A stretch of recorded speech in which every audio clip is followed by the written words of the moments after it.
Hi అండి, welcome to my channel Ram sir Rajanala. ఈరోజు అయితే నేను దొండకాయ ఫ్రై అయితే ఎలా చేయాలో చూపిస్తాను చూడండి. సింపుల్గా చాలా ఈజీగా మనకు టైం అయితే సేవ్ అవుతుందండి.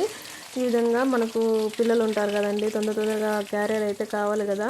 సో అందుకనేసి ఈ విధంగా చేసుకున్నామంటే చాలా సింపుల్గా అయితే అయిపోతుంది. మనం ముందుగా దొండకాయలని డీప్ ఫ్రై అయితే చేసుకొని చెనిగింజలు అలాగే కరివేపాకు కూడా డీప్ ఫ్రై చేసుకొని ఇంకా నెక్స్ట్ పెనంలో ఆయిల్ వేసుకొని ఇంకా మనం పోపు పెట్టుకున్నామంటే ఇంకా పోపు పెట్టుకోవాలండి. ఆనియన్స్ అన్నీ వేసి ఆ తర్వాత మనం ఇంకా ఇవి దొండకాయలు అలాగే శనగగింజలు కరివేపాకు కూడా వేసి చేసుకొని ఇంకా నెక్స్ట్ అయితే మనము ఇంతలోపలే మనము దీనికి శనగగింజల పొడి అయితే శనగగింజల కారంపొడి అయితే రెడీ చేసుకోవాలండి. అది ఎట్లా అంటే మనము అదే శనగగింజలు వేయించుకొని దాంట్లోనే తెల్లగడ్డలు, ఉప్పు, ఇంకా మిరపకాయలు, ఒట్టి మిరపకాయలైనా సరే లేదంటే కారం పొడి అయినా సరే వేసుకొని ఇలా పొడి చేసుకున్నామంటే దానికి సరిపోతుందండి.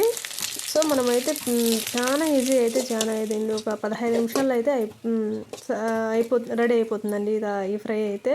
దీంట్లో ఎటువంటి కొబ్బరి పొడి అలాంతా ఏం అవసరమే లేదు. ఇంతే అండి ఈ వీడియో. మా వీడియో నచ్చితే లైక్